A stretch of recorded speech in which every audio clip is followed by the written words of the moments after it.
Hi guys, welcome back to Giant Talk, the world's first OKR podcast. Today I'm delighted to be joined by Felix Becker, Chief of Staff at Mural. Mural are a remote-first company behind the popular visual collaboration platform. Today, Felix and I are going to talk about using OKRs in the strategic planning process, and also we're going to talk about the reality of the challenges that you can face when adopting OKRs. So welcome to Giant Talk, Felix. It's really nice to have you with us for today's episode. Before we get into the subject, please can you tell our listeners a little bit about yourself? Thank you, Carly, and great speaking to you today as well. Absolutely, yes. How can I start? So Felix, born and raised in Argentina, moved to Europe when I was 30. Lived in the UK for 10 years, so I'm glad to hear a bit about your accent, Carly, here. Now moved to the US across the pond in last summer, and working for Mural from Miami, actually. So been with Mural for 3 years, running finance and operations initially, and recently became chief of staff more formally. Married, 2 daughters, 3 dogs. You might hear them in the background every now and then. Hi, thank you. It's a nice intro. It's nice to hear about your move from being in the UK and moving across the pond. So you've been around the globe a little bit. So yeah, it's nice. So let's start by defining the strategic planning process and how you go about this process at Mural. Yeah, absolutely. So we have been working with OKRs before my time, actually. Like Mural has embraced OKRs from the very beginning. Big fans of the methodology, following some of the best practices in tech. Today, we've been over time trying to make it better and evolve and iterate as we learn more about what works and what doesn't.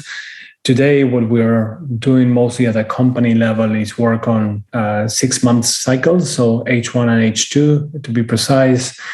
And therefore, we use OKRs at a company level. That's the cycle I run mostly with the leadership team at Mural. And we define OKRs at company level. And from there, we do this kind of W process that you probably have heard somewhere. We give some context to the company. We have company OKRs, and then the teams work on their own individual OKRs that are contributing to the company OKRs. We can go into any of those details in more detail, Carly. But yeah, at the very core, we do semi-annual cycles, define company level ones, and then we let the teams, their own functions, define their functional OKRs. Mm-hmm. We don't do personal OKRs necessarily. Like if someone wants to work with their manager or something, we let it up to them, but we don't encourage them.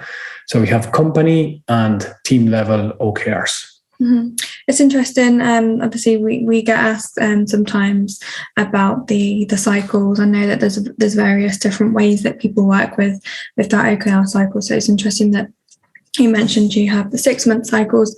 I was just wondering whether how the process is managed with the team being remote, fully remote, and how that process is managed. Has it changed much over the past couple of years? I know with more organizations have moved remote, but with your guys already working remotely, has that changed? Or well, luckily we were a remote company first, so we were set up in a way to work remotely, and of course what we do has a lot to do with that, of course, right? So it wasn't so much about how we do it over the last couple of years since the pandemic hit, but what changed, I would say, is the scope and the amount of teams we now have. Like we are now almost a 900 people organization. Mm-hmm. 2 years ago, we were 120. So probably that has the most impactful thing was like the scope and the amount of teams and the amount of communications we need to do now, where probably doesn't fit any pizza can feed this 900 people organization, not too many pizzas.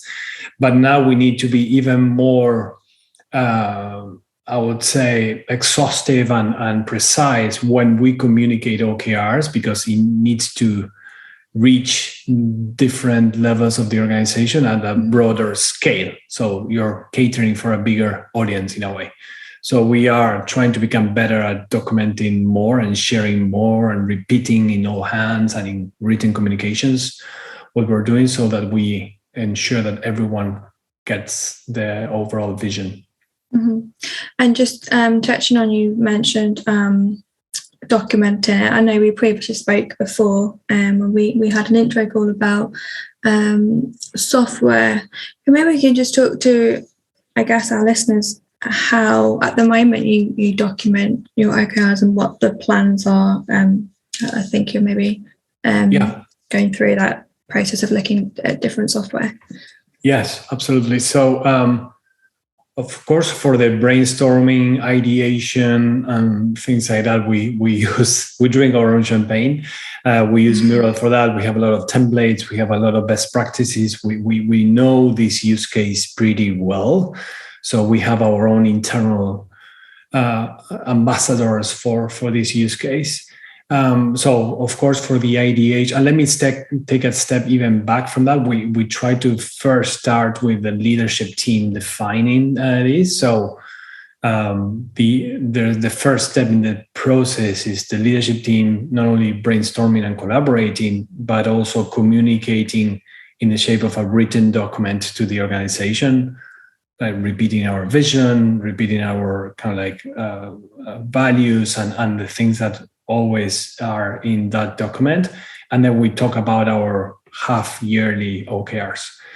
Then the teams go in, and that's in a written document. To answer your question, Carly, that's a written like Confluence doc. Like it goes in the shape of a linear document, because that's the output of a collaboration session.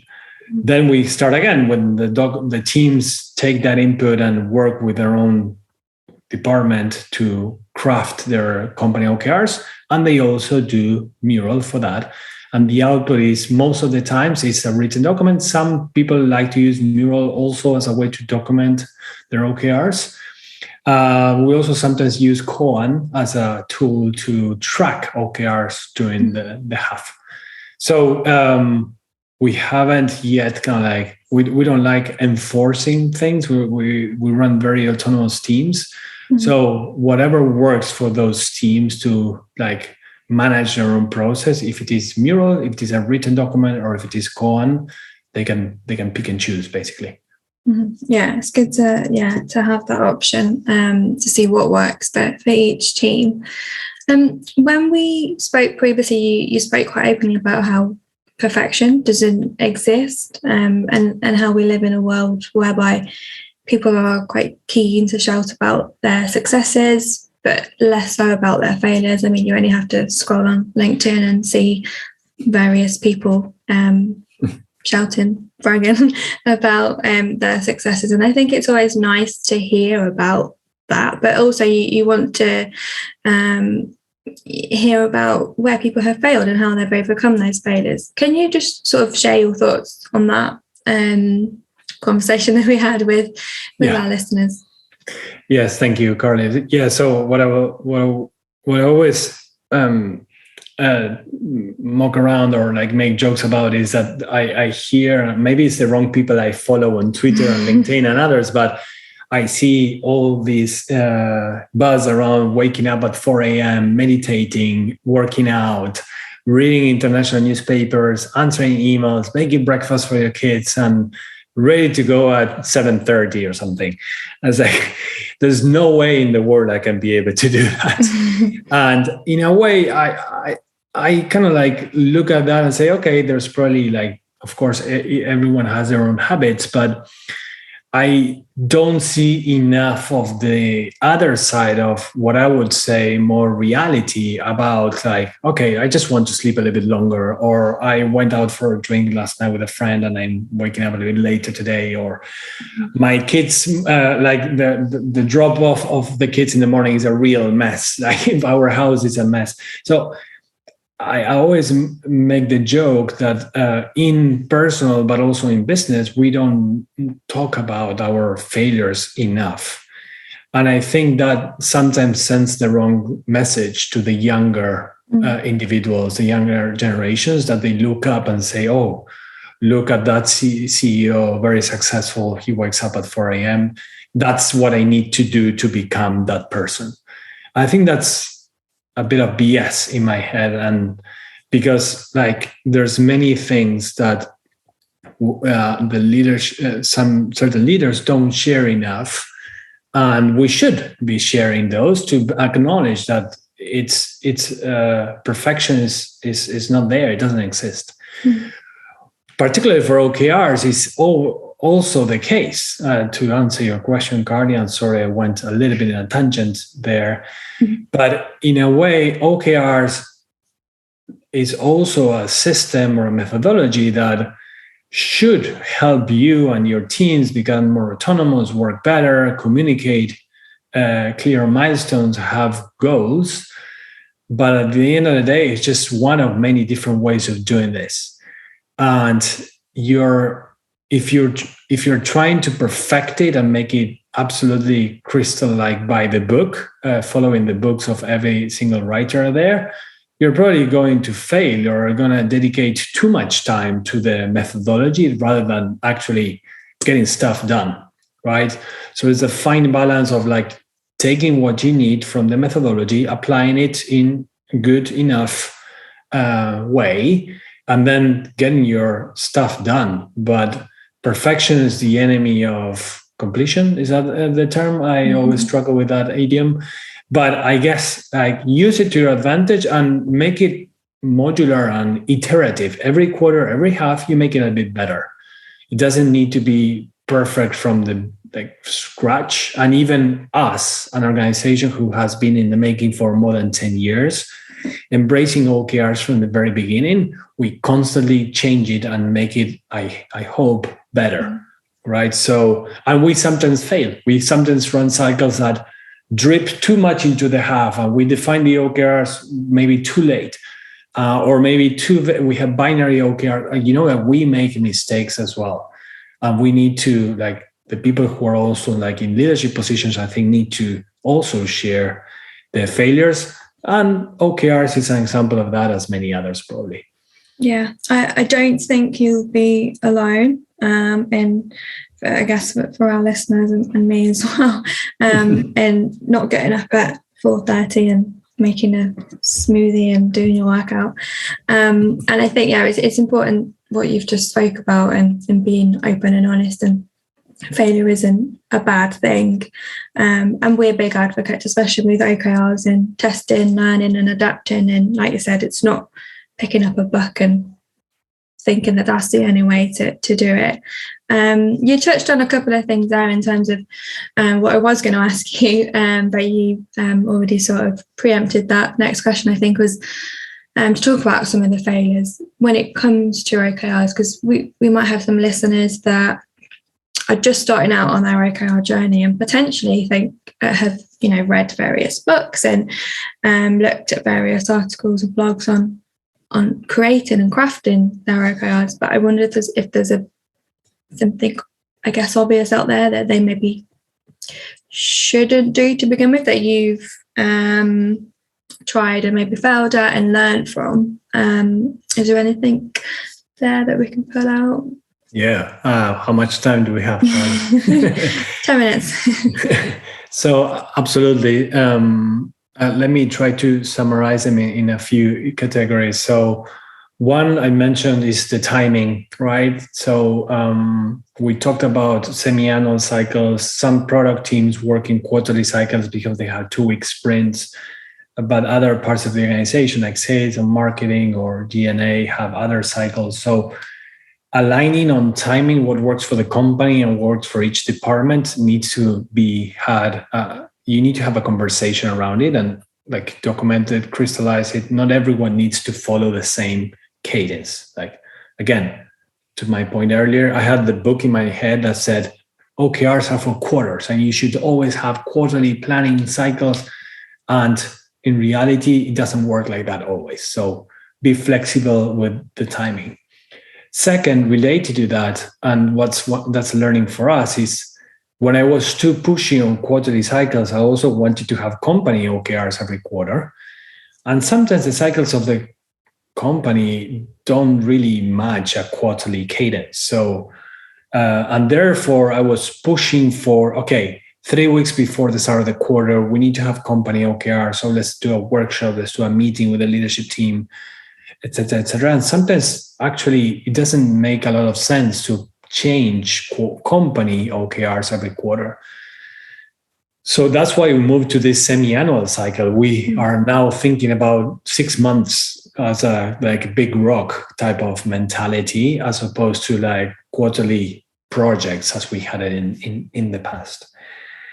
So that's the second point I would say as a mistake. And third, I think is like having, and this goes down to maybe a little bit too theoretical, but I guess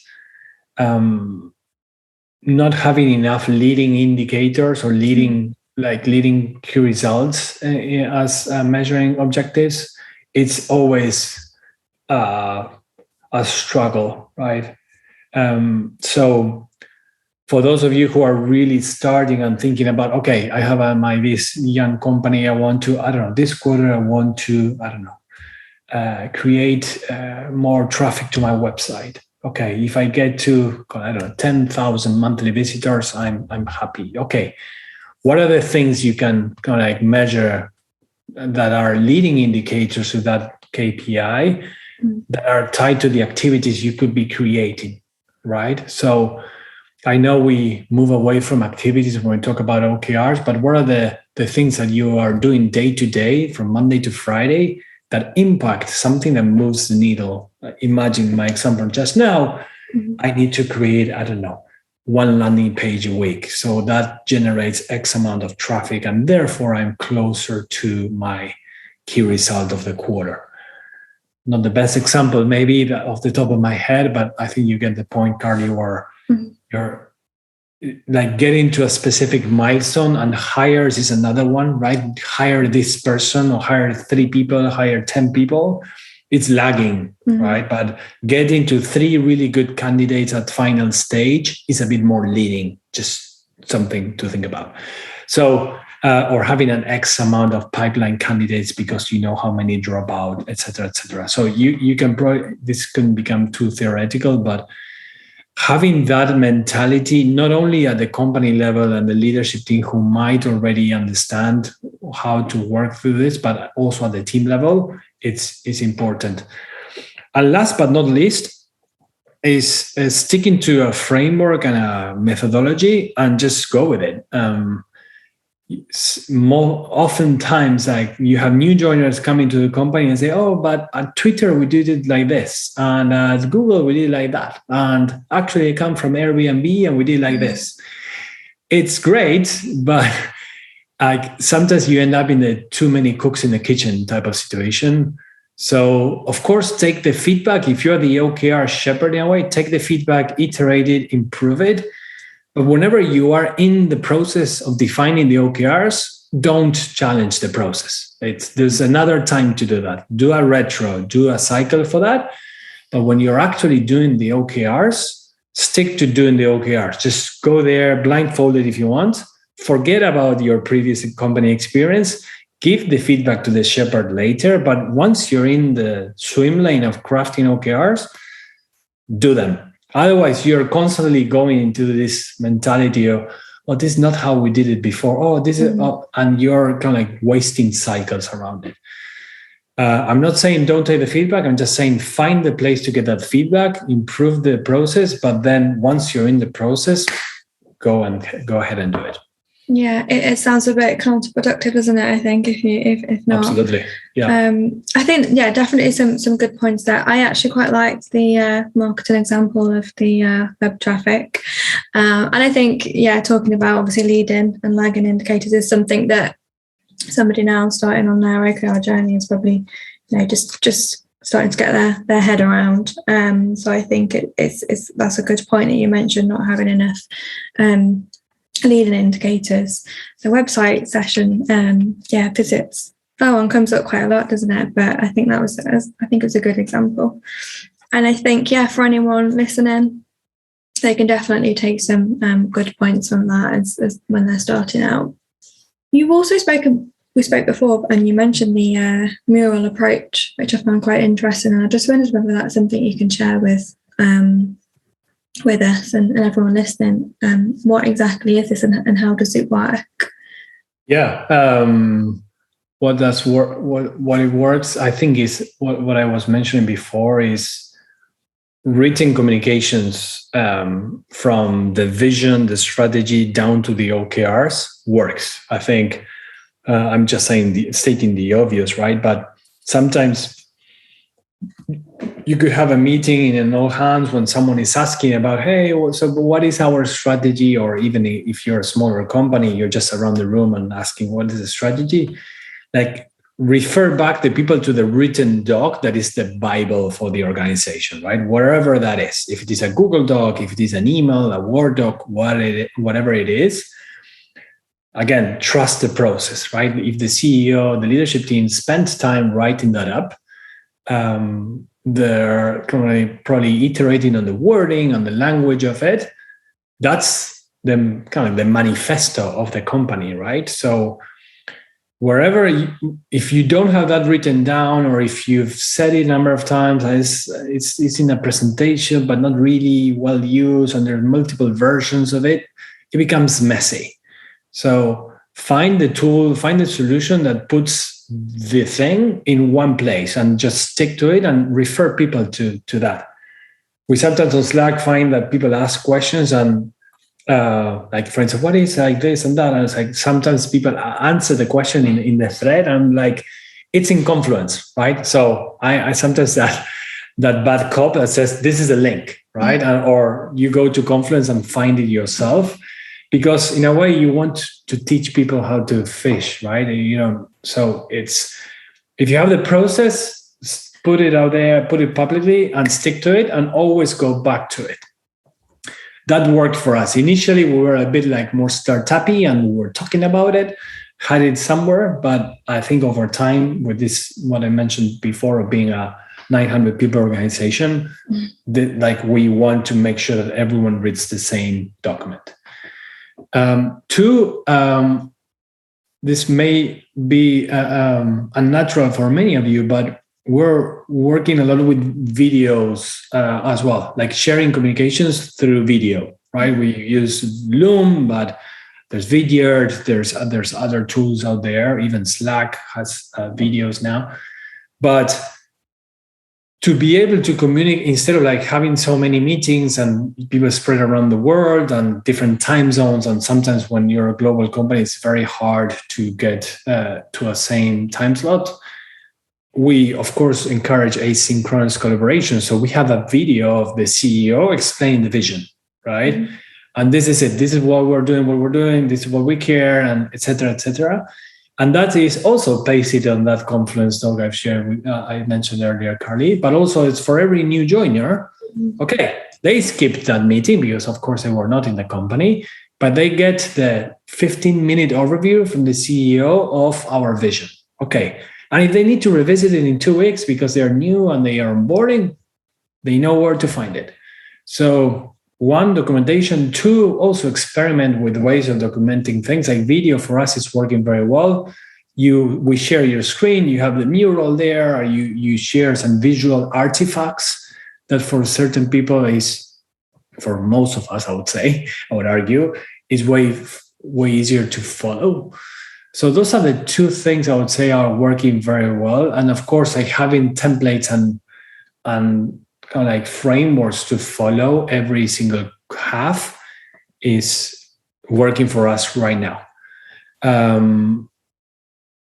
Did you also ask me what doesn't work in our approach, or did I dream about it? No, I think, no, just how does it work? Yeah, what is it and how does it work? I think you mentioned before when we spoke about a mural approach, when we had our intro, I think you mentioned, something that stuck in my mind was experiment like an owner.